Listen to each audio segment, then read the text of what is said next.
And hello everyone, welcome to Trolling Will Logic, 24th of March 2013. It's 6 p.m. in the UK, 2 p.m. Eastern Time in the US. Just a very quick announcement, as you are all very aware, this is our last show on Blog TV, but fear not, we're going to carry on Vaughan Live. So if you go down into the playground there, you'll see a link, or at the top of the chat room, there's another link there. Go and follow us. We're back on next Sunday with a special guest, Dan Barker. And like I say, that's the main announcement out the way. So just to let you all know, we're a regular show on science, skepticism, and secular issues.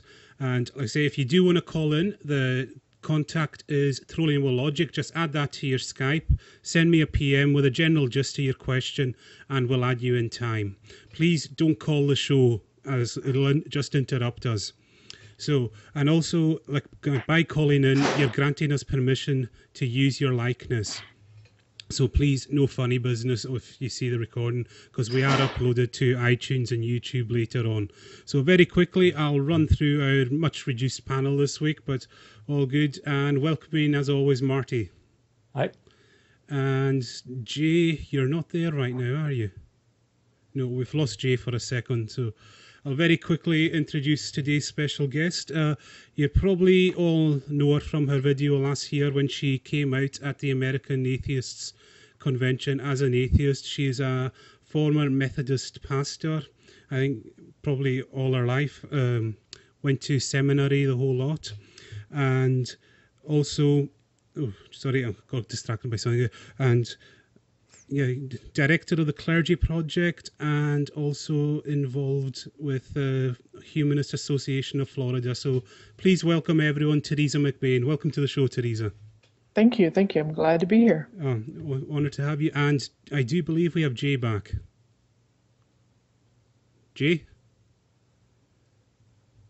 Okay, we don't have Jay at the moment. So, Teresa, we'll just go through, like, basic. Can you give us a little bit, like, you did come from a religious family and that was always present in your life, yeah?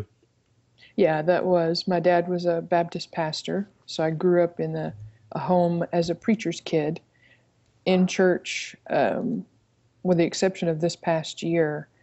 I doubt I missed more than just a couple of Sundays. So, yeah, absolutely, religion was an enormous part of my life. And it wasn't that I was forced in any way. If I'd had a choice, well, I guess that kind of doesn't make sense to say I wasn't forced. It was expected that we would be in church. There was never a question of, do you want to go? But even if there had been that question, it would have been a no-brainer for me. Of course I wanted to go. I loved it. It was everything that I was and everything that I wanted to be.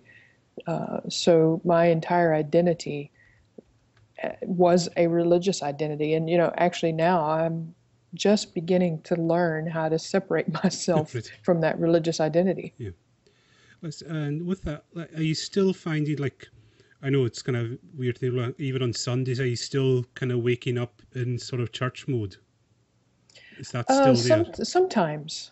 Yeah. It's really funny that we're recording this today because a very good friend of mine gave a lecture at the Unitarian Church in town, and I promised him that I would attend and support him. And I went. Now, the Unitarian Church here in Tallahassee is very unique in that it's exactly what a freethinker would think of Unitarian Church. There wasn't, as far as I could tell, a Christian element to it. But still, I woke up thinking, okay, this is weird. I've got to get dressed and go to church, and I've gotten out of the habit. At first, it was weird. I didn't know what to do with myself, and then after 4 or 5 months, it was pretty cool. I could sleep late, drink coffee, and, you know, Sunday was my day all the time. And like, have you actually been back to church? And if you have, what's the view like sitting on the other side? I haven't been back. No. Except today, I went to the Unitarian Universalist Church. And like I say, so what was it like kind of sitting in the pews? Was it? I was anxious. I was nervous as I was going. And I know a lot of the people. I've spoken to their CFI group. But yeah, I was anxious. I was nervous. I went in. I took one of their programs, didn't know what to expect. But then when the service started, it wasn't like the church services I'd experienced. So it was really nice. They had a group from all around the world, a gentleman from Scotland, a lady from the Philippines, another lady from Central America, and a gentleman from Russia.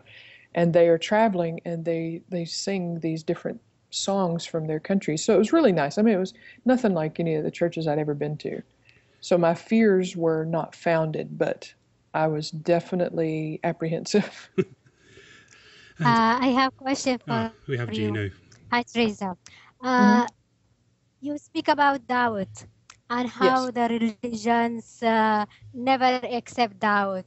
And when you ask your fathers about some questions, he always ask you, you have doubt, and you said, yes, Daddy. Yes, yeah. The religious faith tradition I grew up in, that wasn't accepted. You didn't question, you didn't doubt. The tenets of our faith were laid out really clearly and very, very clearly articulated, and you were expected to take it by faith, that was the truth.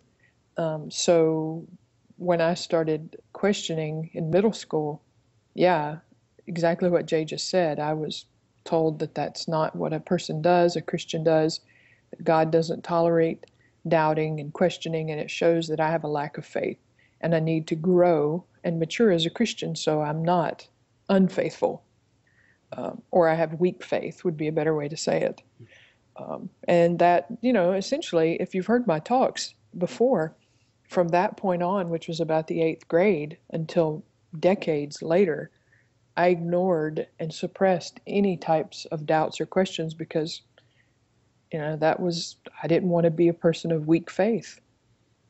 And Jay, are you there now?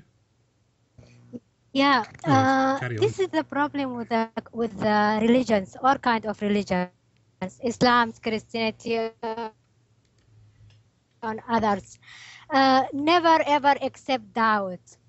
Doubt that's mean question. Question that's mean you need answer. And the religion they are not or religion they are not have any answer, logic answer for our questions. So tell me how we can deal with the religion refuse doubt and questions. That's a tough one because for me, being told at a very early age that doubting, questioning, trying to reason through things is wrong. And it's not just wrong in the sense of, pop you on the hand, no, no, no, no, no, that's naughty. It's wrong in the sense of your eternal soul and punishment are at stake if you doubt and question. That's a strong, strong motivator when something is tied to what's going to happen to you after this life or even in this life. A lot of Christian theology teaches that if you sin, then bad things will happen to you because God is trying to punish you to bring you back to where you're not sinning. So when you tie all those things together, I won't say it's an impossible situation because obviously I overcame it using reason and logic and came out. But, that's a really tough question. I think it's going to have to be identifying the person and where they are. And if you've got somebody, I have plenty of people in my life that are they absolutely refuse to even entertain the thought. And they say, the Bible says, and it's all by faith. I don't need to worry about science or history or archaeology or critical thinking or anything. It's all faith.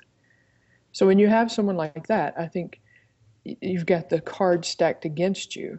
But if there's someone who is like I was toward the end, where I'm allowing myself to question a little bit, I think it's probably a little easier to assess where they are and talk to them at that level without saying, just dumping on them, basically giving them the whole story, but taking them. If you've heard my talk, the first things that I was ready to take, I guess my baby steps, was reading things like Bart Ehrman. Very safe. He's a theologian. I was a pastor and a theologian, so he was really safe for me. So I don't know, very long answer, and I don't know that it answered the question very well, but that's my 2 cents. No, you did well. I think Mortimer, you wanted to come in with a question. Yeah, one thing that that always comes up when I talk to a theist, when it comes to this whole doubt thing, is when you bring up another religion and say, well, they see the exact same thing. And they can know that their religion is true because they have absolute faith, and doubting that is what would send you to hell or whatever, be reborn as a dung beetle or whatever they believe. And I can never get a theist to give an answer to the question, how do you know that your faith is right and their faith is wrong? Because you're both giving the exact same reasoning. Yeah. How does that work? That's a very good point. Yeah. And I've actually had some conversations with family that went along those lines. And, you know, when you use the Bible and the Bible makes claims that says, this is the true Word of God, and it does in the Old Testament, it states clearly that it is 100% true, without error, and it is the only resource for faith and for living just your like life. the Quran. Right. So both groups are going to argue that, well, that may be good and well, but that they're not true. And then you add to it the New Testament teaching of Jesus saying, I'm the way, the truth, and the life. No one comes to the Father except through me. You've just got this whole mindset that's said, regardless of what you say about another religion, they're wrong. They're all wrong, and we're right. And it's very hard. I mean, you have to continue to present the facts and continue. And that was one of the things that really hit home for me when I was going through my process. Not only looking at the other religions, but looking back at religions as far back as, I don't know, as far back as when man got up and started to walk around, at all the similarities to the Jesus story and to the Christian faith. And you can see where the sacred text of the Bible and even the Quran at points has been pieced together from mythologies throughout history. So those things were things that really helped me. Of course, I didn't talk to anybody about it because I was afraid to talk to anybody, but if I had... Sorry, you can finish. No, I was just saying if I'd had the opportunity to speak to somebody, those things were already on my mind, and I think it would have helped me work through the process a little faster. I was going to ask... Believe me. Sorry, Jay, you can go. Believe me, Teresa, when I was child, I asked, when I am in school, I asked it in my childhood. And always send me to head the office of school, because they found my questions, it is like breaking the law and breaking the traditional of school. So always I got punished because I am asked, because I asked it, but I never stop ask. Even so. Good for you.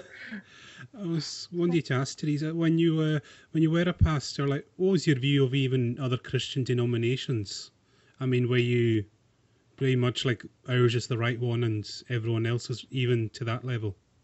Yeah, I was up until probably 2006 was when I began to shed that part of my belief system, but definitely early on, I was extremely rigid in believing that not just my denomination, but my own personal beliefs were right. Right. And it did, I would sit and listen to other people and say, okay, but they're wrong here and they're wrong here, and I know the answer. It's a very arrogant viewpoint, but it was, that's just how I was. And then, like I said, in about 2006, I started to see the error of my ways and opened my mind a little bit. Yeah, it reminds me of something that I've been thinking about bringing up in a video or something like that, but a logical fallacy that I like to call the argument from personal infallibility. I believe it, therefore it must be true. Yeah, exactly. And Just, okay, so I can't prove it. I have no rational justification. Oh, wait, that's right. I believe it. Oh, well, that justifies it. It must be true. yeah, I mean, it's very, very hard trying to get my head wrapped around my words. It's very hard to argue with that kind of thinking because honestly, there isn't thinking involved. And maybe that's, even though it took me a very, very long time to work through it, maybe that's the key to what happened to me, is that I always thought, I was always a thinker. And even though sometimes I was thinking in a way to justify my beliefs and to justify my claims, I was still using my brain, and I was still looking and researching. And I think that was part of it as well, because the more I studied, the more I dug, the more I looked at Greek and Hebrew and the ways things were put together. That's when I started to really notice that the threads would unravel the more I dug around and looked through it. And again, it was a very long process for me. I was just stubborn. I don't know what, but that's one of the big issues is the person willing to think, or are they just going to continually throw up in your faith? Well, it's faith. I don't have to understand it. It's faith. There was one question, see, when you were growing up and studying the Bible, I mean, did you actually study all of it, including the kind of, like I say, the X-rated bits? And even as a kid, how did you how were you taught to get your head around that? The really kind of, well, like I say, the kind of horror story stuff. You're taught it so much. I mean, think about a 2 and 3 year old child, and they're taught that the story of Noah's Ark is this wonderful little child's story.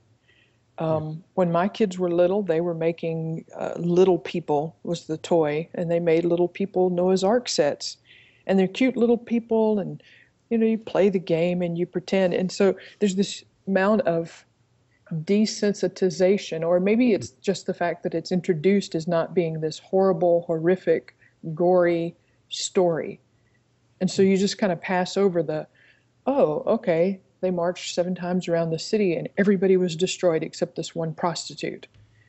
Okay.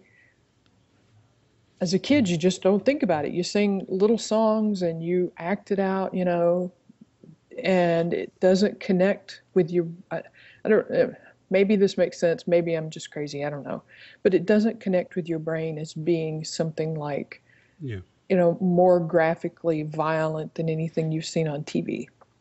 Yeah, isn't it also the case that, I remember, I didn't read anything like that myself, but there are these kids books about Noah's Ark, and they basically said that, this old guy took a bunch of animals and went for a trip in a sailboat without mentioning, and by the way, everyone else drowned. I mean, they walked 7 times around the city. Oh, they went for a walk. Yeah, to an extent, I would agree with that. But I would tend to probably say for me that this was also an element of control, because I knew that they died. I mean, no, I didn't identify with it as being this horrible swords cutting people's heads off kind of thing, rocks falling on them. But the moral of the story was, if you don't obey God, this is what's going to happen to you. So there's that element of control, of keeping you in line, of keeping you from questioning and doubting, and from keeping you within the appropriate boundaries of your religious experience. Because not only can hell be the ultimate result, but severe punishment, even a horrible death, is also something that's promised in there. If you don't do what you're supposed to do, follow the rules, Okay, I think Jay, you wanted to come in. Yeah, Teresa, you said wonderful things about your sons. This always fascinated me. When your religion families think they are know each other very well, but in reality, religion families, they are not know each other very well because there are always keep secret from each others because the fear of religions and the red lines of the religions. And I love it when you said, I go to my son, and during our trip to my grandfather's, I think so, or something like this, I told him I am atheist, and he told me, it's okay, mommy. I am too from long time ago, but I was afraid to tell you. Yeah, I remember that comment and the conversation very well. Yeah, I mean, and on the one hand, I felt really elated because, oh, this relationship is salvaged and I don't have to worry about it, But on the other hand, I felt really bad that he had had to keep that from me for so long for the same reasons I was keeping it from everybody else, because he's afraid that I would be the one to reject him, that I wouldn't understand, that I'd start, I don't know, leaving Bible verses on his bathroom mirror, or doing prayer dances around his bedroom, all those things that could have happened. So it was just, I mean, it was kind of a bittersweet moment for me that I could be open and honest, but at the same time, I felt even more horrible that I had been so unapproachable. Okay, we have a question from the chat room there. I'll just scroll back to find it. Question is, did you think the Bible was easy to interpret correctly? And then how did you explain so many denominations of Christianity? I didn't feel like it was easy to interpret. I felt like that it required a lot of study. And I also looked to the Bible itself, said that it was difficult to interpret. In the book of 2 Timothy, it said, study to show yourself approved unto God, a workman who rightly divides the word of truth. Okay, so King James English, basically the Bible's saying you got to study. This is hard stuff, and you want to study because you want to be acceptable to God. Okay, so easy answer to that. Difficult to study. And what was the second part of the question? It was like, and how did you how did you explain all the different Christian denominations? Oh, yeah. So I get carried away in my answers and forget the questions. No problem. Again, that's that part of tribalism. We used to joke about the Church of Christ, which my aunt was a part of the Church of Christ. And we used to make this joke that when she got to heaven, there was going to be this area where she existed, and then there were going to be cement walls all around her that went up as high as she could see. And the joke was, it's because she thinks she's the only one there. Well, in reality, the majority of the fundamentalist denominations believe that, all of them. They believe that the Baptists are right and the Methodists are wrong. The Episcopals are right and the Lutherans are wrong. And everybody believes the Catholics are wrong. So, it's again that attitude of arrogance, that attitude of superiority. I've studied, God revealed this to me, and I am, you don't think this out loud, but I am better than the other person because I've come across the real truth and they're still struggling to find it. I'm totally agree with you on this point, Teresa. Even in Quran, in the same time, it is the same things in Quran. Everyone or every mufti or every sheikh, the head of the religions group, said, "I know better than you." Yeah. And this is always this question to them: how you know better than me if I have the same mind and you don't have more knowledge than me? If someone told you I know better than Hello, G. I think we've lost her, have we? G? Yeah, I think so. Yeah. Well, I've got a question. Then you mentioned the Catholics. Everyone thinks the Catholics are wrong. That reminds me, because fundamentalists, well, yeah, I suppose I should say fundamentalists. That's not the right word. Oh, screw it. All those little Protestant churches. Yeah. They all seem not just to be under the impression that Catholicism is wrong. I mean, obviously they think it's wrong because they don't believe in it, but they seem to have this almost hatred for it. They say that, I mean, it's not even Christianity, that Right. it's paganism, and that it's, what's that all about? Well, I mean, again, it points to that attitude of my God's better than your God. But I mean, it's when I was growing up, we were taught several things about the Catholic Church, which was the basis for them being the evil, quote unquote, that all the religious denominations made them out to be, which I might add, some of the more very conservative conspiracy theorist kind of Christians actually think that in the book of Revelations, the great whore Babylon is actually the Pope in the Catholic Church. So anyway, side note there. We were taught that there were several reasons why the Catholics were wrong. Number one, they only allowed men, which I think is hilarious because most the Baptist denominations definitely were patriarchal, misogynistic kind of religious groups. But number one, they only allowed men. Number two, the men could not be married. That was obviously wrong. Three, they disobeyed the 10 Commandments. Second commandment, you shall not make any graven images. And if you've ever seen a Catholic church, there are graven images everywhere.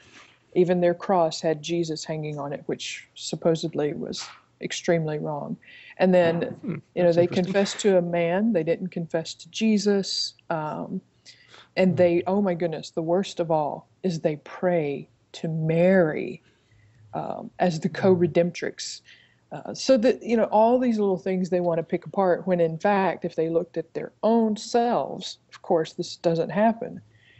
Very, very misogynistic group of people, which, when I was growing up in church, we had icons, we had crosses. People put crosses on their graves, wore them around their neck, same difference. No, we didn't pray to Mary, but we definitely prayed to Jesus to give us a car, parking spot up front, which I see no difference in the two. Another chat room question from Shy Frog. Did you believe that you had a relationship with God? And if so, do you now look back on it as you more having an imaginary friend? I guess you could put it that way, because it definitely was a lot of time that was spent talking to something that wasn't there and thinking that something was talking back, not just talking back, but giving me direction for my life. I mean, when you think of it, it's almost insanity. Every decision I made up until about 2006, 2007 was directly related to these conversations I had with this imaginary friend. Every decision. Should I move? Should I stay? Should I take this job? Should I not take this job? I mean, everything. That's kind of scary when you think about it. And so I was going to follow. Mortimer, do you have a question there? No, Jay wanted to ask something. But I think we've lost her. Oh, time. she's offline. Okay. Yeah. Well, then I guess I'll just go with the one I thought of beforehand, which might completely change the topic. But anyway, this is something that I've been thinking. I don't really think so anymore, but it's something that someone like you who used to be a pastor who I mean, you would be in a position to answer this. But I've never really been a theist myself. I grew up an atheist. Religion wasn't a topic of conversation even in my home when growing up. I was exposed to it in elementary school, where it was taught from a non-confessional perspective. Mm-hmm. And when I was exposed to it at first, I actually, much to my surprise, found it interesting because my teacher taught it so very well. She actually made the stories in the Old Testament sound like a good story. Like she knew which parts to pick, and she made it. She didn't say this is what happened. She told it as as fiction, basically. And I really enjoyed it, and I figured, you know what, I want to have a closer look at this. So when I was like 8 or 9, I started reading the Bible, and halfway through Genesis, I was definitely an atheist. Yeah. Let's just put it that way. This is not the stories we were taught. Basically, we were taught the child-friendly versions, basically. But I also noticed already at that age, this is absolutely stupid. And it was just like, how I figured, I'm too smart to believe this. How is it that there are adults who believe it? And as I got older, it you know, and like I said, I've grown away from this now, but the ideas of they don't really believe it popped up in my head. Like, what do they teach in seminary? Is it like, okay, welcome everyone. Okay, I just want to make sure we're all on the same page here. You all know this is bullshit, right? This is all about conning people for money, or making sure that the people in power stay in power, or something like that. I mean, obviously, like I said, I don't believe that's what's actually going on. I rant against conspirators. But how is that among clergy? Is it common that there are people like you who basically, during their, you know, as they study religion, as they read the Bible over and over and over again, realize, wait a minute, what am I doing? This is stupid. There is some. Obviously, there's at least 435, because that's the number of the clergy that are in the Clergy Project now. There are some, but then there are those who, there's a couple reasons for it. Some denominations don't require any kind of formal education whatsoever. And I think that kind of tends to keep you locked into that shell, because you don't really step outside of it. You can come straight out of high school and be ordained and be a pastor. Oh. So there's no further learning whatsoever except what you get on your own. So there are people who are ordained who haven't even perhaps read the Bible? Is that what you're saying? No, well, I guess it could be possible. I mean, because, I mean, if it could be possible, because if you know the right people, if it's a family church, I've known people whose dad was a pastor and they were not nominated, ordained. But for a lot of the more stricter churches, or the more mainline churches, you have to have some type of an education. Yeah. And I think that helps, depending. If you go to someplace really conservative, it's not going to help so much, but at least you're thinking, and at least you're kind of stepping out of the box. Yeah. So there are some, my friend Jerry DeWitt, he didn't go to Bible college. He came right out of school and started pastoring. And he was able, through his own thinking and his own exploration, to come to the conclusion that he did not believe in God. And he came out, I guess October would be 2 years ago. Yeah, and I'm also thinking, of course, about Matt Dillahunty. Yeah. Who didn't even get that far. Yeah, exactly. And he's brilliant. Yeah, absolutely. Jay, welcome back. Okay, Teresa. I'm sorry, guys. My internet has allergic from truth in this grave. So, Teresa, this is always told as the community of religion community. Gays is bad. Gays is evil. Gays, they are not human. Gays is sin. Yes. And you said, I think so. One of your relative, your brother. My brother. You said he made his wedding, and I will never go to his wedding if I am not atheist.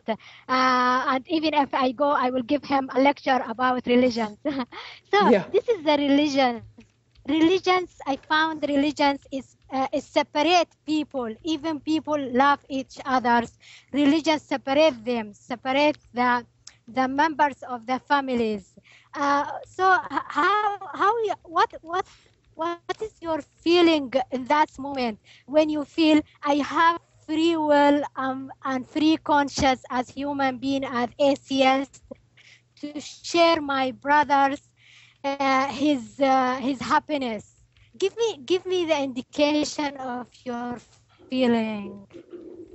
My feeling then or now or both? Both. Okay. Yeah. When he first told me that he was struggling with he didn't even call it homosexuality or anything. It was called same-sex attraction, because he's deeply religious and I'm deeply religious. I mean, he was worked in church as well. So as soon as he confessed it to me, I mean, we both had the idea, this is horrible, this is sin, we've got to pray and get him delivered or healed from this. So for years, that's exactly what happened. And he went through a process, I mean, it's a long story, but he went through a process where he finally understood and accepted that he was gay and there was nothing he could do about it. And I respected that, but I had a difficult time with it because, you know, this means if he's accepted he's gay, then when he dies, he's not going to go to heaven. He's going to be tortured forever. So I really started digging into it and studying it because obviously I love my brother and I don't want that to happen to him. And I came to the conclusion basically that he was gay, but it wasn't because, and that he wouldn't go to hell, but it was simply because ever since God created the world has been in a state of decay, and that's just one of those states. It's like the genes in his brain mutated, and this weird mutation is what makes a person gay. So that's how I got there. Now, as I worked through my issues and dealt with my own doubts about the faith, one of the first things I would say that went away was the whole thought of gay people are wrong, their brains are mutated. You know, I really began to understand that that's just who they are. And as much as I am attracted to guys, my brother's attracted to guys too. That's incredible. Yeah, and once I kind of got my head wrapped around it, I remember we were hanging out. I don't even remember where we were hanging. I think we were in Washington, D.C. eating lunch at one of the outside, one of the little seating areas outside, and I was checking out guys, and I noticed my brother was checking out guys. And we both just laughed because he's like, who would have thought we were both sitting here and checking out guys that are walking down the street together? Do you think this happiness, the happiness and the point between humanity, religion destroy it? Yeah, it definitely has that potential. It definitely works to divide people. If you think about some of the major religions, just what we were talking about earlier, growing up, you know, the most obvious example, Protestants are divided against Catholics. There's even war that has been waged in many different places across the world because it's Protestants versus Catholics. And that's not even getting into people who are Muslim or anything that doesn't deal with Jesus Christ. It's divisive in that aspect, it's divisive in the fact that straights are okay and gays are bad. So they're divided on that. You know, gay people aren't welcome at church. They definitely can't get married. They most definitely can't be in the ministry. Women are subjected to and have to live a life of submission against, not against, but they have to be submissive to men. They can't have leadership positions. They're second-class citizens. You know, it's been divisive in race. The whole Civil War, basically, slavery came out of religious components, and because people didn't feel that black people had souls. You know, that's just off the top of my head several examples of how it can be so divisive and so harmful. Yeah.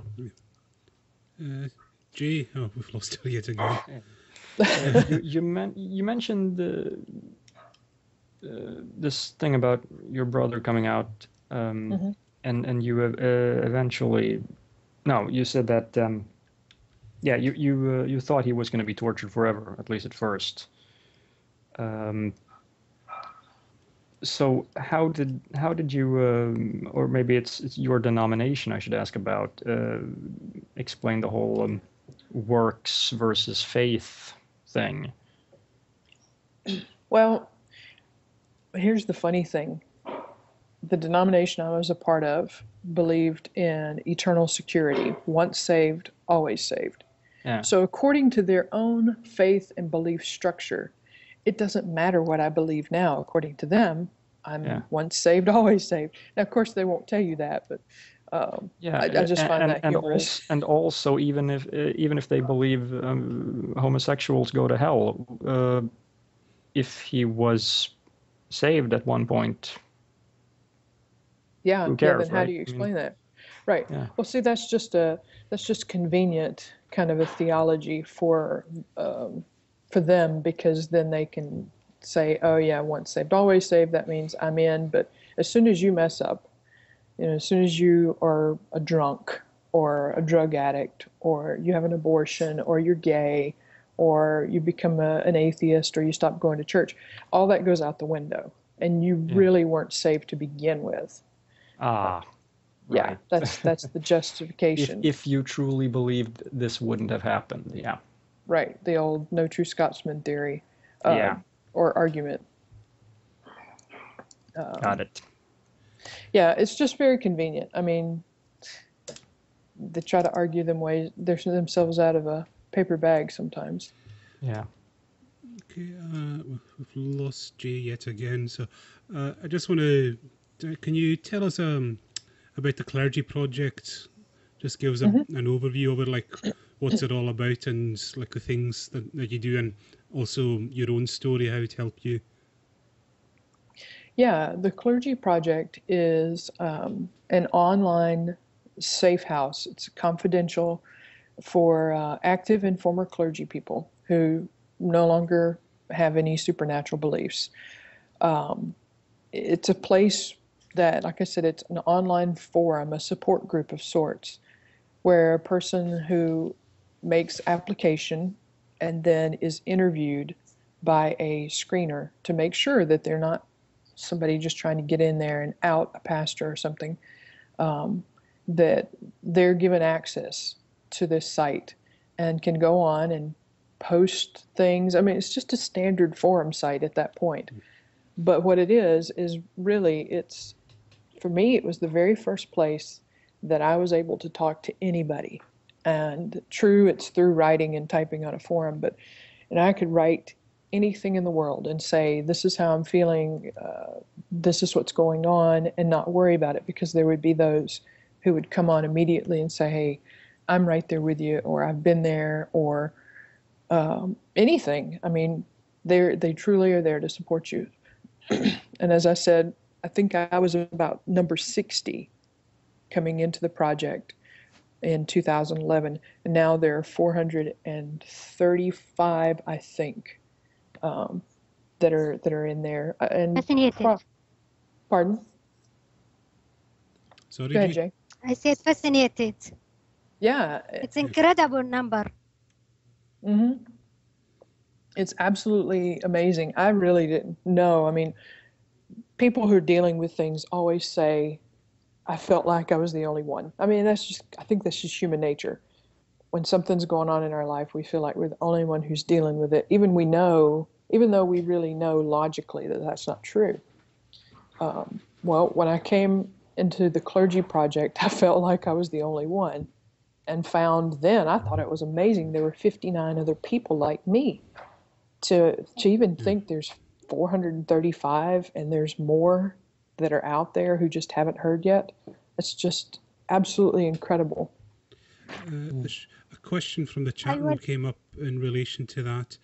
Out of the 400, how many are still active preachers, if that's not too delicate? No, I figured somebody would ask that, so I'm trying to find the information. It's somewhere around a third. Okay. And that's just, if I find the exact figures, I'll give it to you. Right, no problem. Excuse me. I don't know if you can answer this question, because I have heard you have an imam on your book, so to say. I mean, yes. I can only imagine, is he in quite a difficult situation? You know, just without giving away too much. Yeah, probably. I mean, definitely we have an imam, and we have people. I think we're represented by every religious group, including Scientology, Jehovah's Witness, Mormons. Yeah. Now, they're definitely not as prominent as Catholics or Protestants, but yeah, it's quite difficult to offer support, or do you find like the kind of fear they have of the reactions they get is quite similar across the religions? Yeah, oh yeah, definitely. And here's the thing that really breaks my heart is that there are some of these pastors who or clergy persons who become a part of the Clergy Project who cannot come out because of those kinds of things. They're either in a country that wouldn't just mean death for themselves, which I'm sure, like when I came out, I fully expected that I would receive a lot of hatred. But the families are involved in that too. So it wouldn't just be that clergy person, it would be risking harm, physical harm too, to their wife, their kids, or their, aunts, uncles, cousins, grandmothers. It's not fair, in my opinion, it's not fair for a person to put that kind of risk onto their family members. So, it's just really sad for me because, they're going to be trapped. Yeah. There's a question. Yeah, Teresa. Sorry. Yeah, it's okay. Teresa, do you think when you let fears paralyze us, we will be better? Do you think when you put a mask and live and hide from who we are exactly and our true, that's give us safety? In my personal experience, put mask or fears doesn't give me, it doesn't protect me at all. Even it is destroyed me from inside, not out only side, and the threat is still there. Threat of death, kill me and others. Threat still there. So regardless of our fears, do you find we should raise our voice and live our life as best as we can, because we have one life, we don't have another's? Yeah, see, I agree with that, and I attempt to do my best to live that way. That's why I came out. That's why I continue to travel and to speak to groups, to do podcasts, because I want to encourage people with that. And, am I afraid still? Yeah, of course I am. I mean, being an atheist and being open about it isn't the easiest thing in the world to do. And, that's not news to anybody. Yeah. And I'm in the South. I'm in a small-ish town that's conservative, and I'm not the only one. There's, I think probably every person could share a story that's like that. But you're right.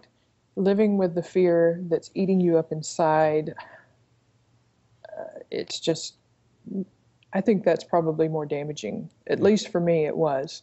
Just having to struggle and inside my head so much. Some days I felt like I just couldn't even deal with anything at all. And it's because that fear eats away at you, just like you said. And it has been, even though it's been really, really, really difficult, it's been fulfilling, because I know I'm not living in a state of fear inside my head, and I'm being honest and open, whether people like it or not. Okay, We have a chat room question, which is, what was the final thing that kind of pushed you into non-belief? Kind of the very last. That is such a hard question because it was such a long process. I do know a couple of things that contributed to it. One was just this natural progression of thinking about the contradiction in the Bible, the reality of hell. And I read actually a Christian author who wrote a book about hell. And at the end of this book, this Christian author who pastored a 10,000 member church, was very popular in the Protestant world, came out and said he didn't believe that there was a hell. Well, should I say that he caught hell from the Protestant community? So that really, his arguments pushed me to continue my thoughts on it and then ultimately abandon that. I read another couple of Christian authors who were talking about, they were connecting like Greek mythology with Christianity. It was some kind of weird stuff that was going on, but that pushed me to think even more about all those old religions and how Christianity pulled from each little one. And so I think those were really pushes in the right direction. And then I finally decided I had to have some answers. And that's when I started reading some books, going online and trying to find authors that I could read. I've watched a lot of Stephen Hawking videos online just to try to deal with evolution and all those theories, cosmology and such. And even though I had to watch them 2 or 3 times because he's just so smart, it took me a couple passes to get it, I think that those were probably the final pushes for me. And I know that's a long answer, but that's about 2 years ago. And I think that those things were the ones that really eventually pushed me over the edge pretty quickly. Okay. Did you find that accepting evolution and the Big Bang cosmology and all that was necessary in order to be an atheist? Or for me it was. Yeah. It definitely was for me. And you needed an answer, basically. Yeah, or at least I didn't need an answer that said 100% this is true. I needed something that was logical and something that was keeping with science. And I needed something especially that said, this is what we know, but we don't know everything. We're still learning. Yeah. So that's what it took for me, because I my sister says that I think too much. Well, it's probably true. Yeah. There's a question, and I've seen this come up all the time in news articles, and it's basically, why you're. This is the guy's word. It's like, why are you sorry, I'll start again. Saying these clergy should just quit, like they're just being hypocrites if they just carry on when they're not believing. I say, why not just tell them all, just quit now? Well, I mean, that's something that I've heard a lot. And as far as being a hypocrite, yeah, absolutely, we were. But most of us are hypocrites about things all the time. The man who goes and he works a factory job and hates it every minute and, is producing this product that he doesn't believe in. I mean, it's really no different. I know that a pastor's charged with the spiritual responsibility. I get that. But the process of getting yourself out of that isn't quite so easy. It's easy to say, but it's not so easy to do. For me, and for all the ones that I know on the Clergy Project, they immediately start trying to get out. It's not like they say, oh, I don't believe anymore, but I'm just going to stay here. I'm going to try to get as much money as I can, and I'm going to covertly try to convert them all. No. We fulfill the duties of our job. For a person, let's say that's a doctor, and a doctor doesn't believe in abortion, but yet he has to perform them as a part of his practice. As long as that doctor performs that that procedure and does it with 100% of his skill for every patient and protects their life and, does everything he can medically to do it as best as he can, then he's fulfilling his duties, right? He's not being flippant with it. He's not saying, I don't believe in abortion, so I'm just going to do this shoddy work and kill this woman. She's going to get an infection and she's going to die because I didn't sterilize my hands. Well, the same argument could be posed. As a pastor, I was in the pulpit for 5 months before I could finally get out. But I continued to preach the theology and the teaching and using the Bible and everything the same way that I had. I continued to visit people who were sick and pray with them. I had a funeral during that time. I continued to care for the family and perform the funeral in the same exact way I would have had I not made this transition. So, I guess you could argue it both ways. Should you just get out and leave? Well, maybe. Should you stay and protect your family and take care of them who, by the way, they're not the ones making these choices. It's this personal decision. So, I think it's a difficult question, and also think it's very unfair for a person to just say, you just need to quit and leave. If you're not the one who's in the situation, I don't see how you can genuinely make a compassionate and empathetic decision for somebody else. Yes, it is difficult. I can carry from here, and I want to ask you about another point. Always religions, people say it, we chose, you are already choosing this religion. You should not now refuse these religions because you are choosing. How I can choose some things when I am just child? I don't know anything about anything in this world. How will be choose something when some adult order you to believe? How you choose something when someone tell you, if you don't believe about this, we will kill you? How you can put order and threat and fear with free will choose? Well, that's because there is no free will choice. Not when it comes to religious spheres. Because you're right, the things that you've described, the things that I've described. I was born in America in the South to Christian parents who were very conservative. So guess what I grew up to be? I grew up to be a person still living in the South, a person who's still white, although I don't know how you change that one. And don't give me any racist comments. That was a joke. I was picking on myself. And, a conservative Christian. It's cultural.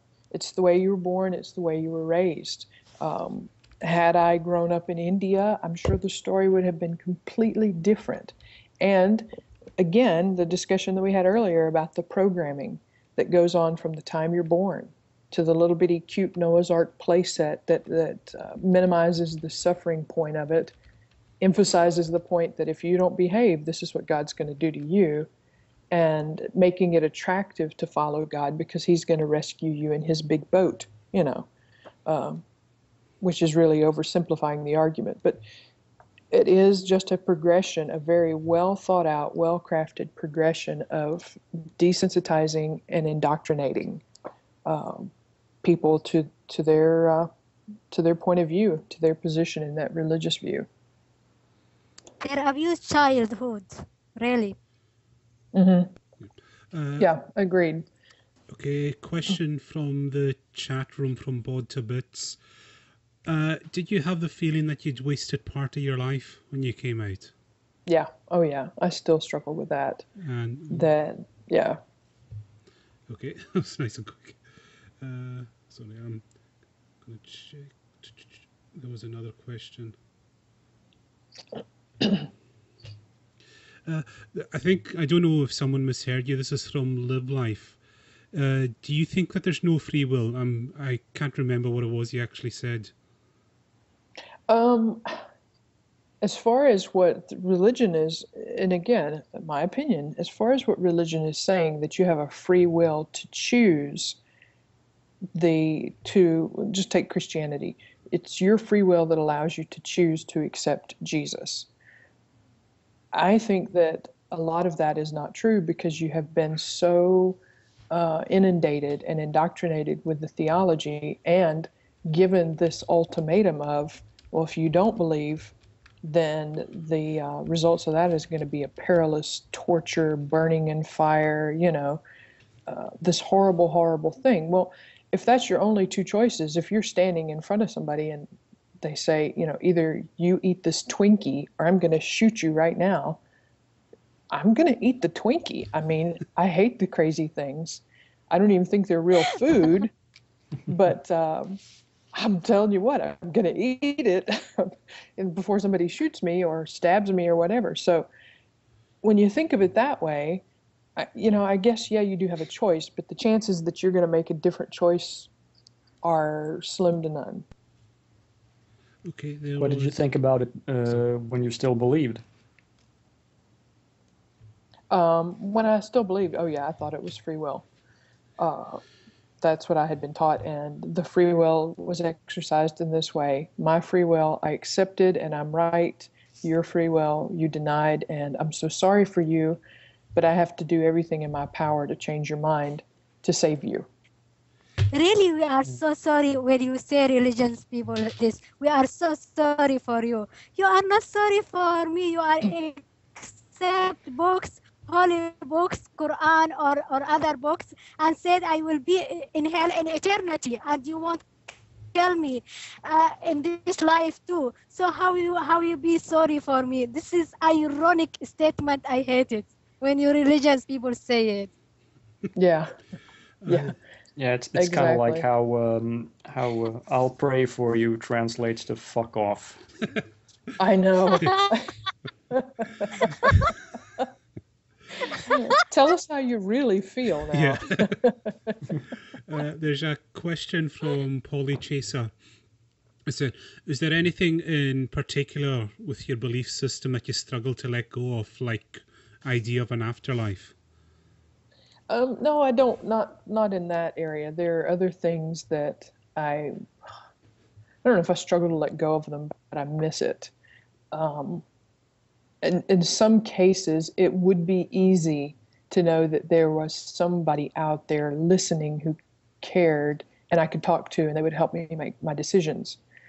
Now, true, I could probably do the same thing with a crystal ball, but it would be really nice. I think that's one reason why we want it. It would be really nice to have this superhero that would come in and help us to make the right choices.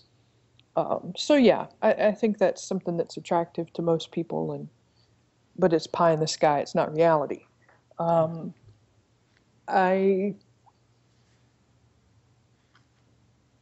Yeah, the idea of an afterlife, that never really did sit very well with me anyway, because I would think about, I'm this ADD person, so I would sit there even as a younger person and think, okay, gonna go up there, gonna walk around on streets of gold, gonna have a house, gonna have a mansion, probably food. What else am I gonna do? We didn't have video games back then. It's gonna get boring after the first couple of million years. Yeah, exactly. Well, shoot, for me, I'd get bored after the first half a day. Even if you don't get bored, if you don't feel you are not interesting about that heaven, how you someone live in heaven to eternity and see their lovers it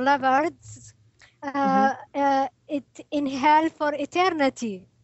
That's opposite love. That's opposite humanity. That's opposite mercy, even for what's called gods or Allah or anything. Yeah, it is. It's a strange, warped mentality. I've had people whom I knew for a long time and cared for and still care for. I mean, you just can't not care for somebody. It's a strange thing about our human relationships. Somebody can hurt us and we're not happy with it. We don't appreciate it, and I'm not going to put myself out there to be hurt by them again, but I still care for them. But they made the comment that I had broken this relationship by breaking covenant with God, by abandoning him, and that they were praying that God would punish me in a sense so that I would come to my senses and return. So this person is saying, break it down out of the religious language. Okay, you turned your back on God.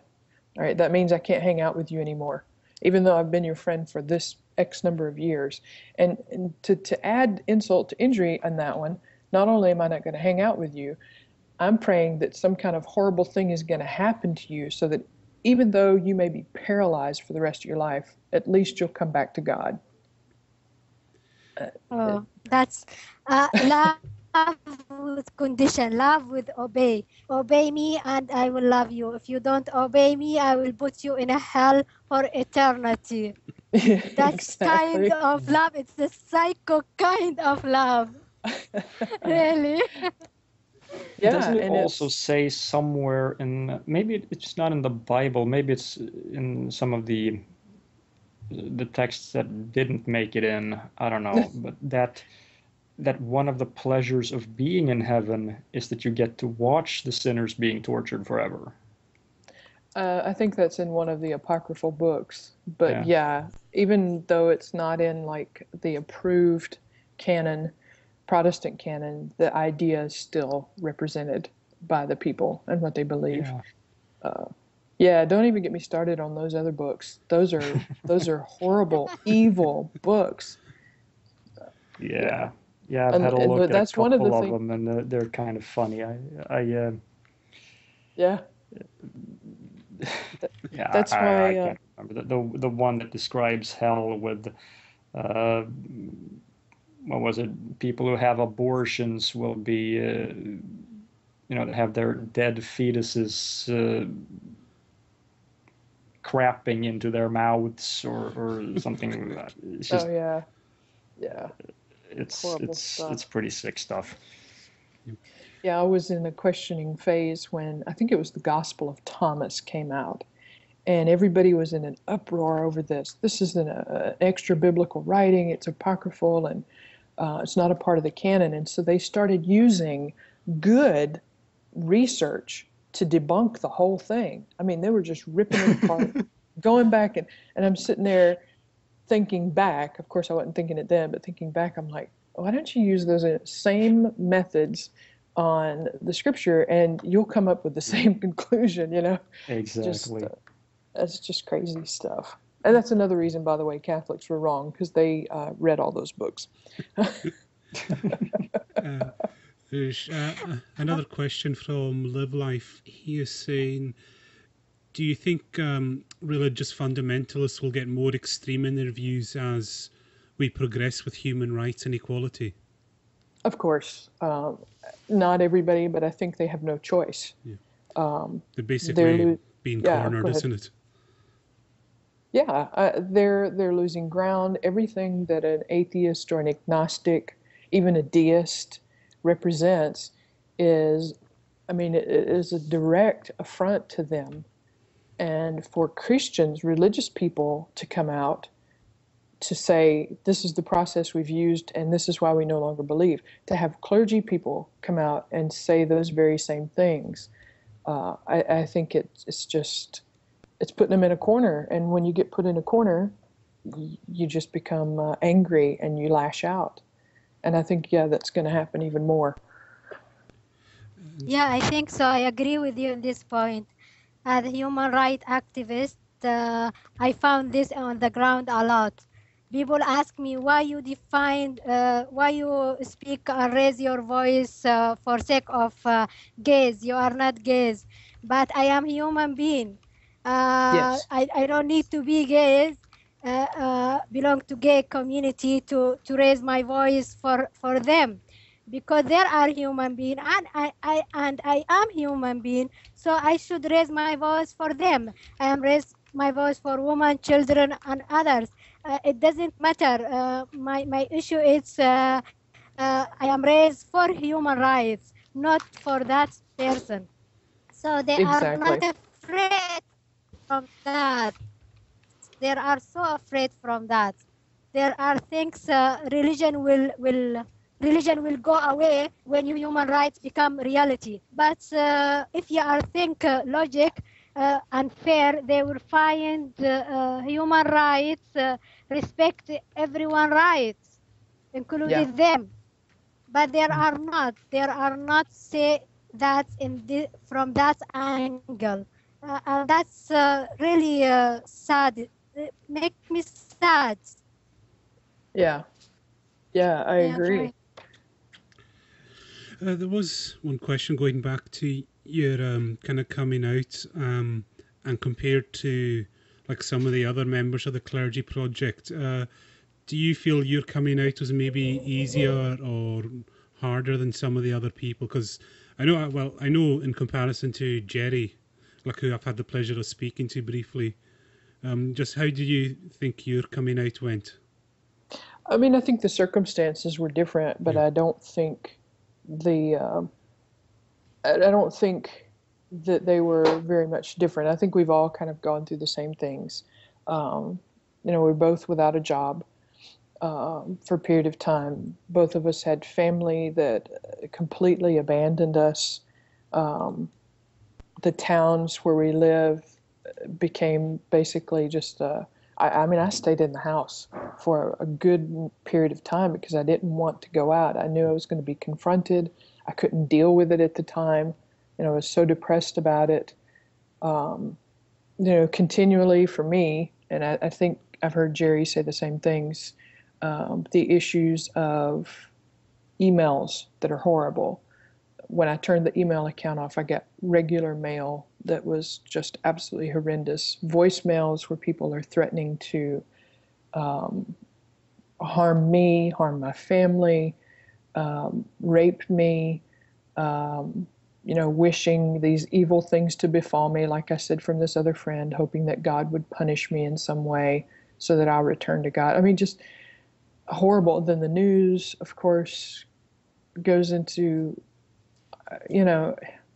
it's hard to even describe, but yeah, we both, I know I can speak for Jerry and myself, it's just been a horrible ride. And at the same time, there's been some positive things from the free thought community, people just reaching out that I never even knew before. And I've been thinking a lot about this as my 1-year anniversary is coming up, just how many people have become true friends and have stood by me. And haven't been perfect, that's for certain, but I've definitely found that there's people who don't care about that. They love me for who I am, and I appreciate that. Marty, did you have a question there?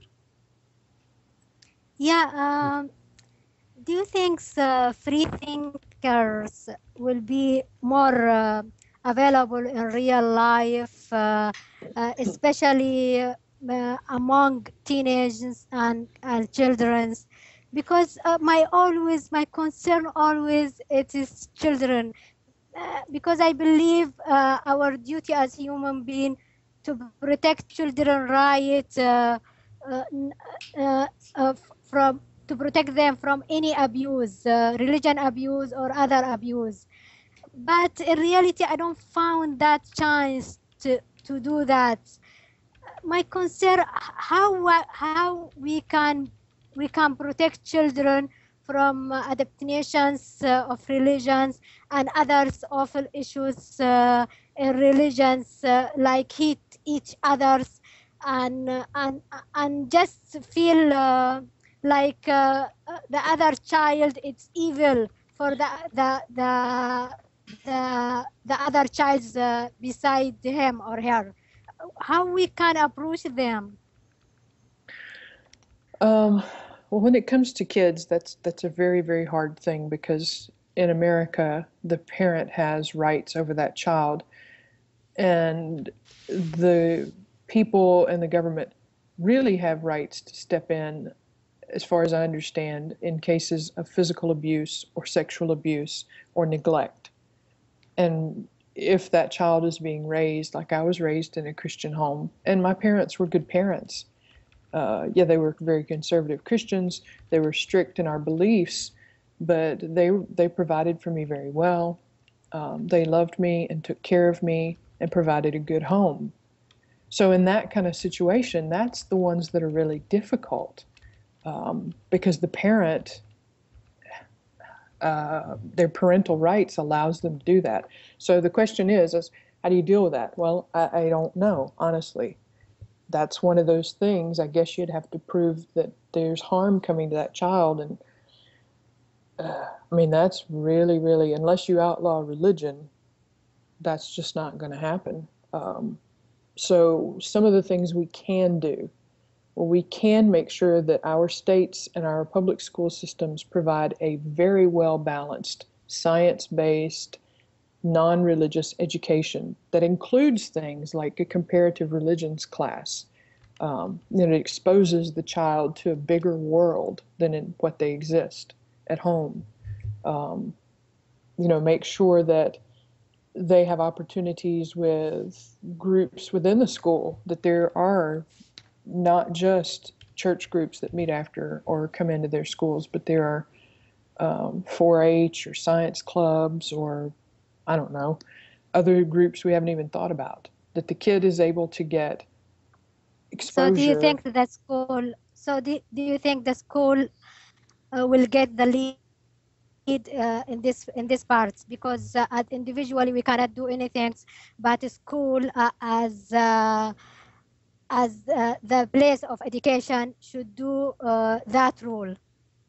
I think so, but it's a very difficult thing. I mean, I know several states are dealing with laws that are being put on the books or being proposed that will make creationism the science taught. So as freethinkers, we've got to stand up and fight these kinds of things. And not just necessarily freethinkers, anybody who believes that education is a cornerstone of a kid's learning and education, they should be right in there with us saying, no, this person needs to have a scientifically based education without, if you want to teach mythology, fine, teach mythology. I learned it, I loved it. I always thought Roman and Greek mythology was kind of cool, but keep it out of the science classroom. I never was taught during science class that fire was brought from, was it Prometheus brought fire? Yeah. Okay, cool. I thought I had one of those brain farts. It's like, oh, what was the guy's name again? I'm acting all smart here, and I don't remember his name. Jade, do you have another question there? Yeah, I'm just go further in this point. In Islamic cultures, we talk this in school. You should kill Jews, you should kill non-Muslim, you should kill Christian, this is in Quran, and we study that intensively every single day. Yeah.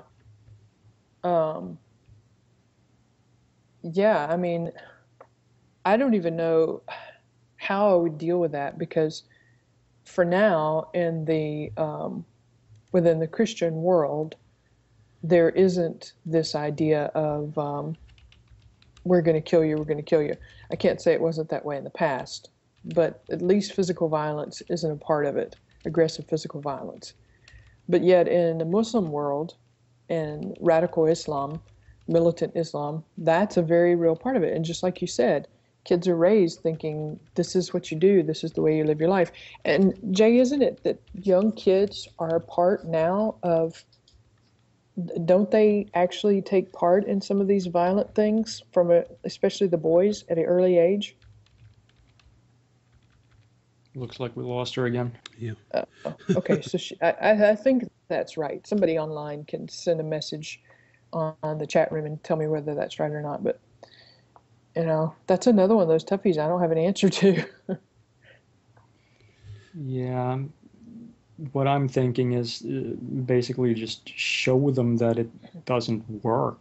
I mean, the more progressive Western societies become, at some point, I'm thinking that even the most backwards part of the Middle East will look at it and go, wait a minute, maybe they're doing something right. Yeah. But it's not going to happen tomorrow. Yeah. Oh, yeah. It will take an enormous amount of time, and maybe the next generation, maybe 2 or 3 generations from now. I don't know.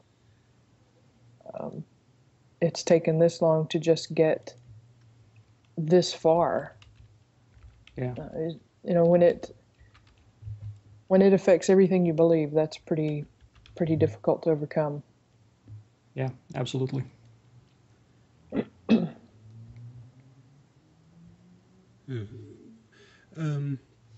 let's say you're also now the director of the Florida Humanists.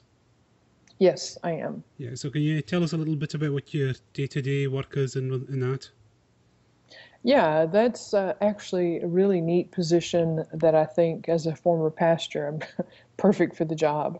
The Humanists of Florida is a statewide organization that is a connecting point for the other state organization, the local groups, which includes, I mean, there's atheist groups, secular Jewish groups, humanist groups, skeptics in the pub, student groups.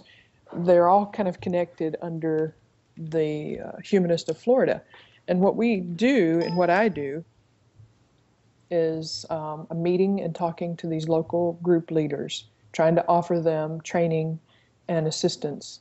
I'm hosting several leadership summits around the state, which I have one coming up pretty soon, where all the local leaders and regional leaders get to sit down around a table and we all discuss what's going on in their area and how can we work together, and just build this kind of relational atmosphere so that people can't say, oh, I'm in Tallahassee, I didn't know there was another group that was just in my same city, which happens a lot.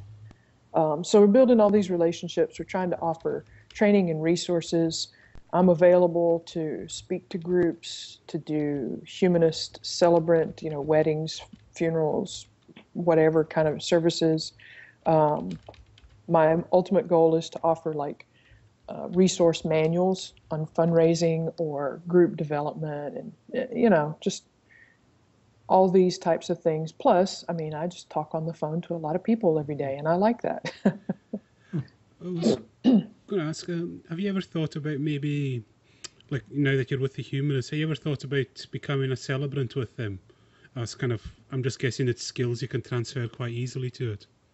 Yeah, I'm actually qualified to do that. All right. I have, in the state of Florida, I still have the ability legally to perform services, change of life, not change of life, that's menopause. Phases of life, babies born, marriages, kids go off to school, all those things that we celebrate as humans. I can do those things. I'm very well trained in it. Yeah. But I'd like to see our groups in Florida move more toward certifying and training, which I could do that easily. And there's a few other former clergy people who are Clergy Project members now in Florida who could also train celebrants easily. And is there much of a demand for humanist ceremonies in Florida? There is some. I think that the idea hasn't really gotten off the ground because people just don't know that there are those available. Okay. So one of my goals is to publish those lists and keep them up to date and keep the word out there. Yeah. You said interesting things, interacting with people. Your work before, it is make your work now easily because you used to interact with people directly and talk to them. I'm not implying it is as religion work it is good. No, I'm just saying as a human being, or to understand human behaviors and all of that. That give you the edge in this field. Well, I definitely think it gives me an edge in the fact that our human psychology and the way that we are put together as humans, we desire those types of things. I mean, yeah, religion has hijacked it. And so they've been the ones that said, oh, this is the only place that you can get it, and these things only exist as religious experience. Well, that's hogwash. That's not true. As human beings, we want to be connected to people, and we are. You know, whether it's a group that we meet after work and have a drink with, or, you know, however, family groups, sports clubs, whatever, we're connected with people, and we want to be. We care about people. So I think those are not religious, they're just human.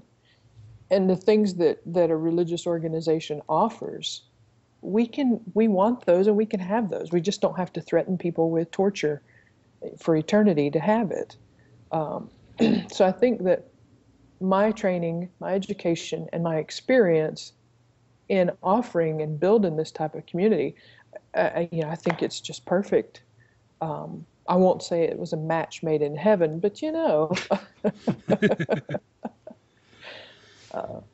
And there was a very general question just saying, how is your life now? And that's from Goldsmith.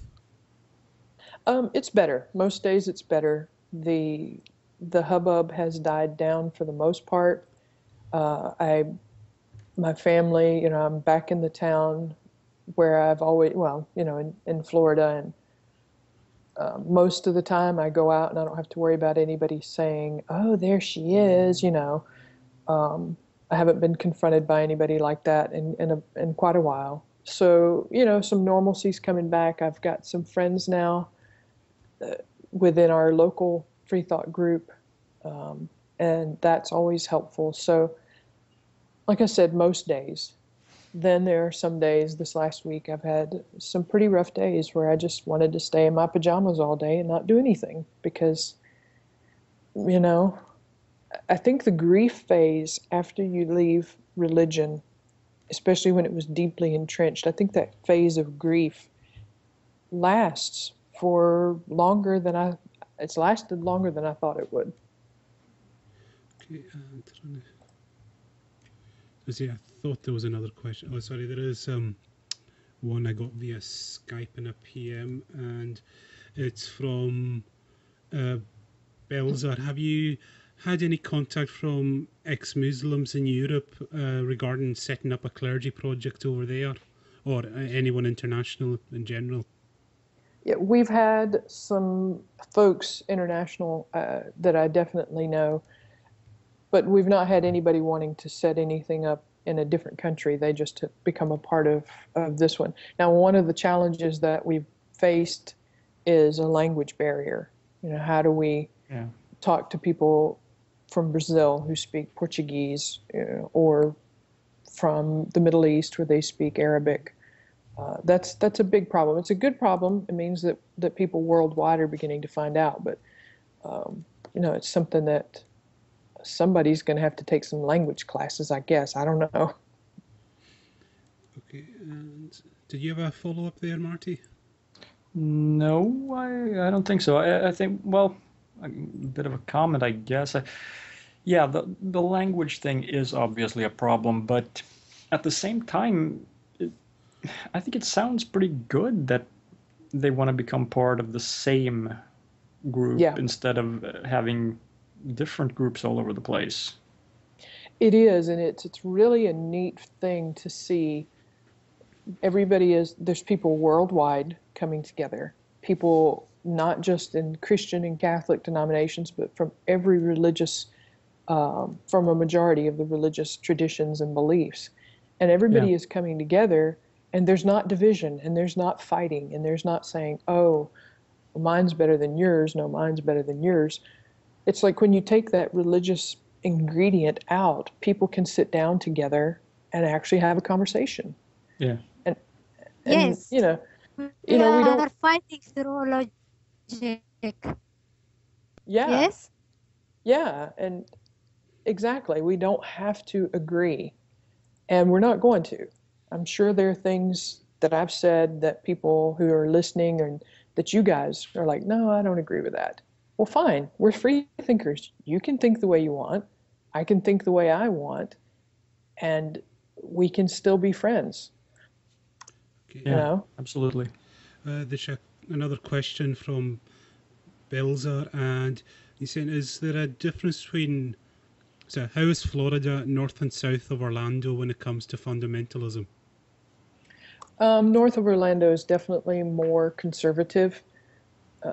If you get into the Florida Panhandle area that's near Georgia and Alabama, it's very conservative.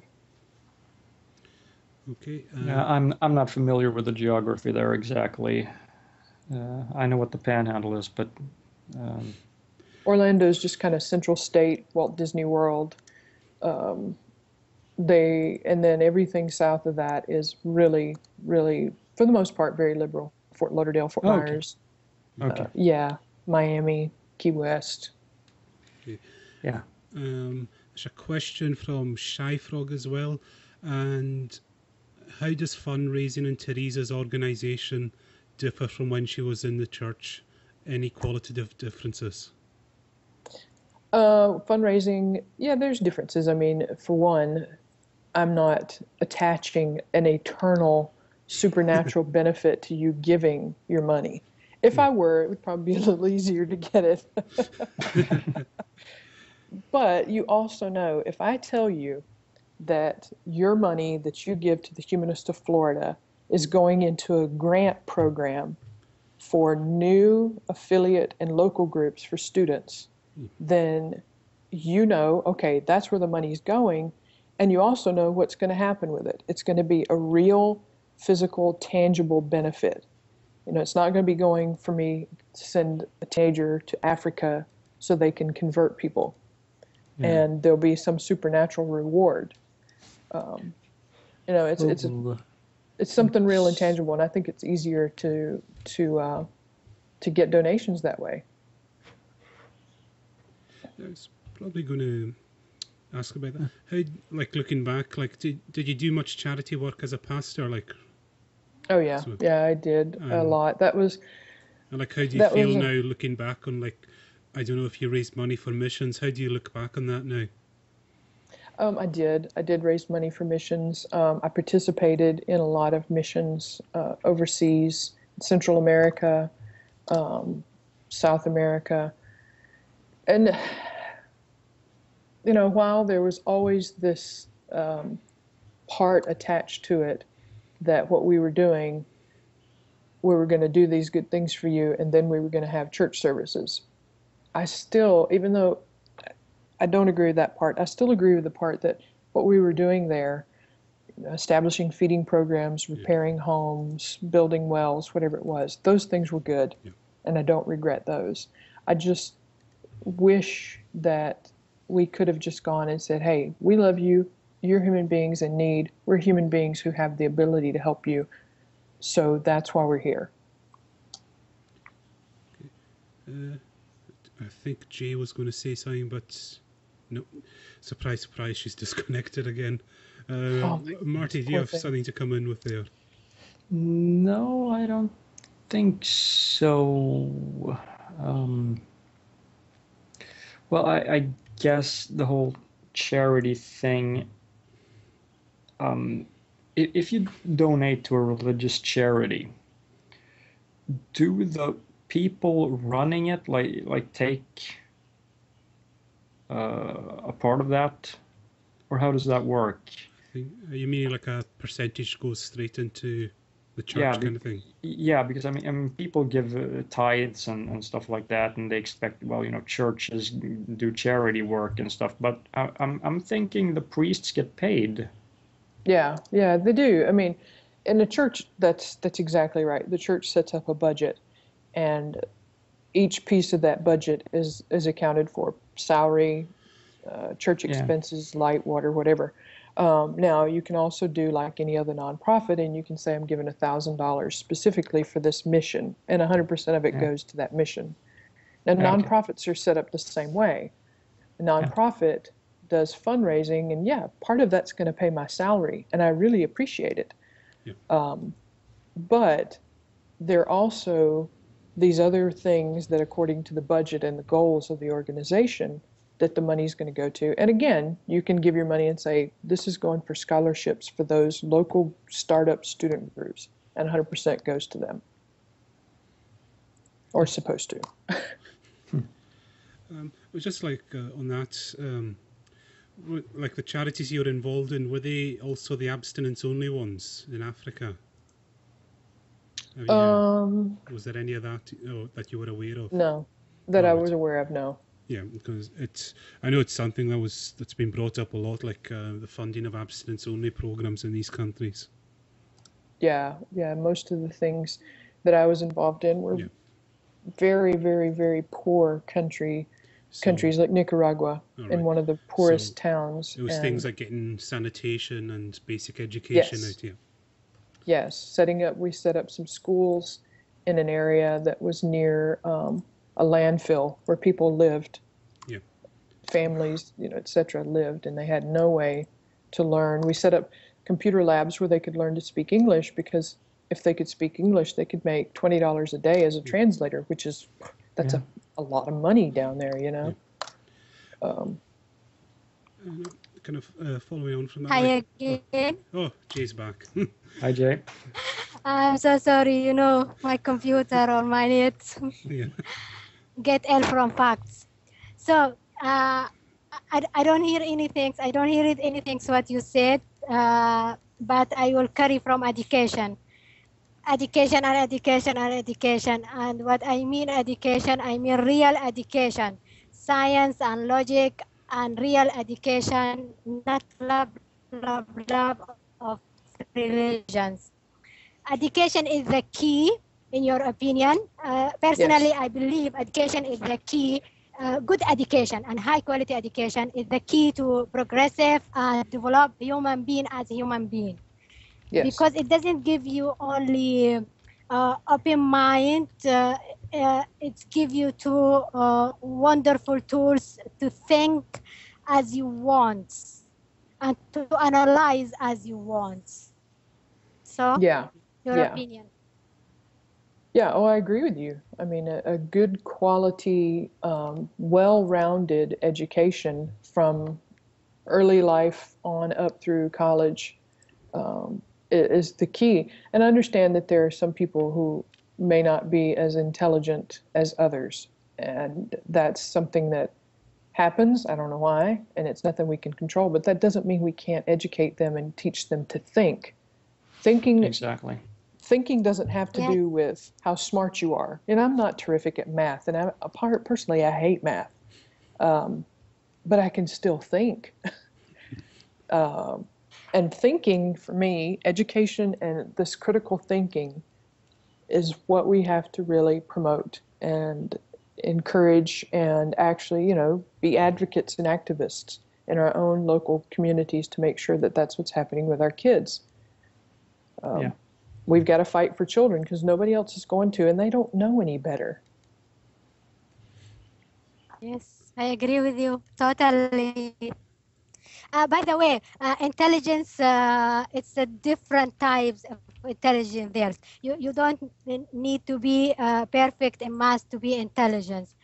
You can be intelligent in other fields. There is a lot of different type of intelligence. So don't anyone not perfect in math, don't feel you are not intelligent. You are intelligent, but in your way, in your field, in your type of science or logic.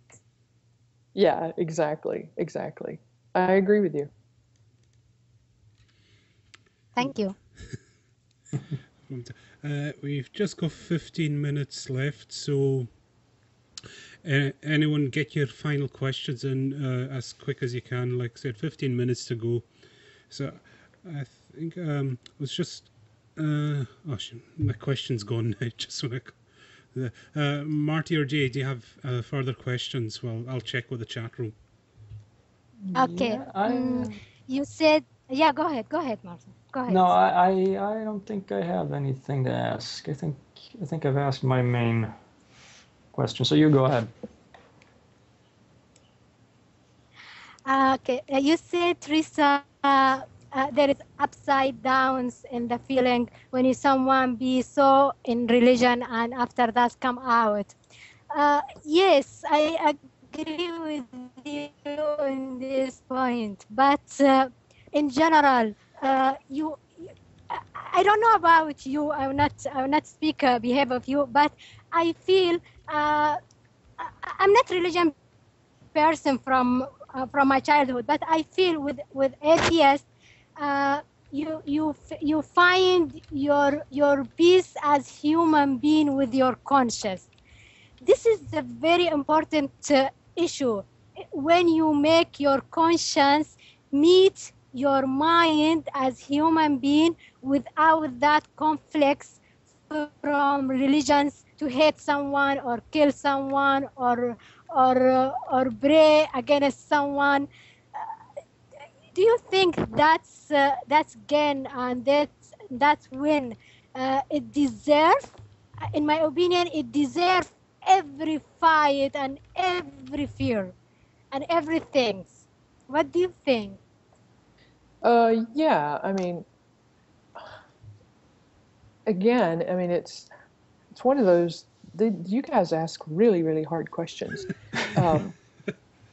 It's not an easy. I am writer.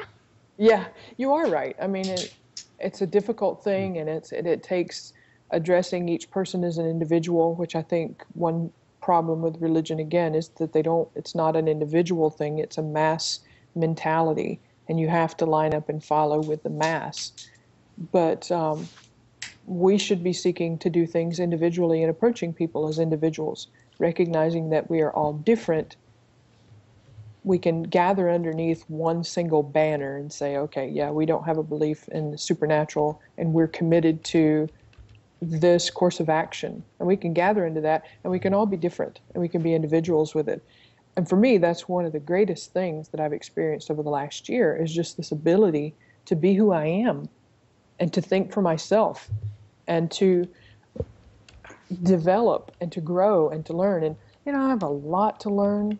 I have a lot more to understand and to deal with and grasp. But here's the thing, until the day I die, I hope that's going to be true, and I hope I don't become closed-minded about it. Okay, there was a question from the chat room, and it's from Goldsmith again. It says, what would be your advice for a person who no longer believes but is afraid to let others know? Basically, the how do you come out the closet question. Well, that's going to depend on a lot of things. I mean, I don't know if this person is a student living at home with parents, then that's a whole nother game, as you know, a whole nother ball of wax, as we'd say in the South, with a different set of circumstances. Now, if it's something where you can do it at work and you're not going to lose your job, great. Chances are you're probably going to have to keep things like religion and politics to yourself at work in order to keep your job. And that's just, I mean, that has nothing to do, in my opinion, with whether you're courageous or not courageous. It's your job. But with family and friends, yeah, think about it, plan a discussion with it, figure out how you want to do it. And if you decide that the best course of action for you is to stand up and say, this is who I am, this is how I got there, and this is what I believe about life. Yeah, you're gonna have to figure out, like, I knew I could talk to my sisters in this way, but then with my dad, that was a completely different thing, and it was very, very, very. It was the hardest person I talked to. And how did it go with your dad, if you don't mind us asking? Surprisingly, I mean, it was very difficult, and of course he didn't agree with me, and he was very concerned, but he didn't abandon me. He said, you're my daughter, and that's not going to change. I was expecting and prepared to be ostracized completely from the family, but yeah, I mean, every chance he got, he talked to me about it. He told me the scriptures. He prayed for me, you know. But it's my dad. He was concerned for me, and he expected that, based on what he believes, that I was going to die, and I wasn't going to be with him where he's at, and I was going to be tortured. So for him, that's a very, very scary thing. And he died just a few months afterwards. And I stayed with him while he was sick and in the hospital, and I heard him at night, and he would do that. He would pray for me and cry, and that's just hard sitting here thinking about it. Yeah. Jay, I'm sitting here thinking about it, going to cry. Yeah. Yeah, because I know this feeling too. Yeah, because his heart was broken over that. Absolutely broken. And those are things that you have to consider and be ready. You're never ready to deal with it. You're never ready for what's going to happen. But at least you can know that it's coming. There was a kind of question relating to that. Was there anyone in particular who reacted worse than you thought they would? Like who really reacted, like you were just really surprised how badly they took the news? Yeah, there were several. Actually, there were a lot that were. There were a lot of people that said, and these are people that I knew to be Christians that I had worked with or done one kind of thing or the other with, and they were the ones who said the most horrible things, wishing the most horrible kinds of torture and punishment, not just hell, but in this life. Yeah. Meet somebody on a dark alley that stabs me to death, or And these were the kind of church regulars who would, help everyone out and that kind of thing. Yeah, exactly. And they just totally, the coin totally flipped when this happened. Yeah. Yeah, I know, it's the craziest thing. I would not have expected, like you said, I wouldn't have expected those kinds of things from them. I would have expected it from some other people, but it was just really disheartening. Yeah, and, well, on the flip side, was there anyone you thought was going to take it extremely badly that actually opened up and they were okay about it? Yeah, my dad. I mean, I thought that I kind of mean more outside of that. Was there anyone you thought, they're going to be really, really mad at me, and they actually turned out to be okay? Yeah, I mean, I had a couple of friends that were that way. Initially, my sisters and brother didn't understand, and I mean, they didn't abandon me, but I knew that what they were thinking. Yeah. And I knew that those kind of conversations were happening. But a funny thing happened, and my dad was sick, and then he passed away all of a sudden. And through that, it sounds really kind of weird, but through that, my family, my close family, realized a humanist principle that we don't have a whole lot of time here to be together. And so they put all that stuff aside to restore our family, restore me to the family, I would say. So our relationship has been better. All right, and we're coming up for 7 minutes left, so I'll let Marty and Jay have their final thoughts or comments for Teresa. Yeah, I've got nothing. Okay. Well, Jay, you've always got something then. I will not go to sadness of things. Are you still there, Jay? Man, she's had a terrible time. Yeah. Hello? Hello, Sir Strife. Yeah, I was sleeping. I passed out. All right, no problem. Yeah. I think we've got time. If you have a quick question for Teresa in the last 6 minutes, you can ask it now. I don't know what questions have been asked. I was going to ask the obvious, like, what made you made you become an atheist? Did anyone ask that? Yeah, that's been covered. Jay, I guessed it. Jay, you can finish your thought. I am back. Yeah. I said a lot of religions people thinks we don't have feeling, we don't have morals. Wake up religions, peoples. We are human being. We have morals. We have feeling. Just we don't need someone give us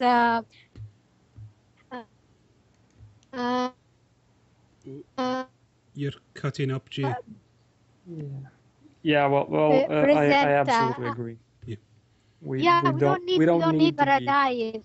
We don't need paradise. We don't need someone pay for us to treat human being as human being. Yeah. So we treat you as human being. We respect you when you are respect human rights because you are human being, not because someone will pay for us in eternity or now. You should appreciate that because we will give you from our heart. We don't expect any things in exchange. We have moral, we have feeling, okay, but our morality is not come from holy books, it's not from Quran, it is not from God or Allah, it is from our conscience as human being. So your word, Teresa, and thank you so much to enjoy trolling with logic. It's our pleasure to have you here, really. I'm talking on behalf of the Yeah, very much so. Teresa, we'll give you a few minutes if there's anything you want to promote or just any thoughts you have. You can speak. Well, I just thank you guys for letting me come on and be a part of the conversation.